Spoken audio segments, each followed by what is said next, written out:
Hello friends, भन्नाट kitchen रेसिपीमध्ये तुमचं स्वागत। आज आपण मटाची सुकी उसळ कशी बनवायची ते बघणार आहोत। चला तर रेसिपीला सुरुवात करूया। कढईमध्ये सर्वात आधी 1 चमचा तेल टाकून घ्यायचं आहे। तेल गरम झालं की त्याच्यामध्ये बारीक कट केलेला कांदा टाकून घ्यायचा आहे। कांद्याला चांगल्या प्रकारे भाजून घ्यायचे आहे। त्यानंतर 2 हिरवी मिरची बारीक कट करून घ्यायची आहे आणि 1 मूठ शेंगदाणे घ्यायचे आहे कच्चे, तेही भाजून घ्यायचं आहे। शेंगदाणे, हिरवी मिरची व कांदे भाजून झाले की त्याच्यामध्ये मोड आलेली मटकी टाकून घ्यायची आहे। मटकीला चांगल्या प्रकारे भाजून घ्यायचं आहे।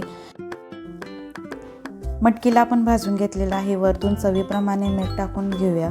मटकीला आपल्याला वाफेत शिजवून घ्यायचं आहे। त्याच्यासाठी आपण वरतून झाकण ठेवून देणार आहोत। मटकीला 1 वाफ काढून झालेली आहे। आता त्यामध्ये आपण मसाले ॲड करून घेऊया। सर्वात आधी लाल तिखट, मी इथे 1 चमचा लाल तिखट घेतलेला आहे आणि पाऊण चमचा हळदी पावडर घेतलेला आहे। मसाल्यांना आपल्या चांगल्या प्रकारे भाजून घ्यायचं आहे। आपण त्याच्यामध्ये लाल तिखट व हळदी पावडर टाकलेले आहे। तेही भाजण्यासाठी आपण 1 वाफ अजून काढून घेणार आहोत। त्याच्यासाठी वरती झाकण ठेवून देणार आहोत। 5 मिनिटांनंतर आपल्याला झाकण काढून घ्यायचं आहे। मटकी चांगल्या प्रकारे वाफेत भाजलेली आहे। मटकीला पाणी न टाकता आपल्याला शिजवून घ्यायचं आहे। त्याच्यासाठी आपण त्याची 2 वाफ काढून घेतलेली आहे। आता वरतून बारीक कट करून घेतलेली कोथिंबीर टाकून घ्यायची आहे।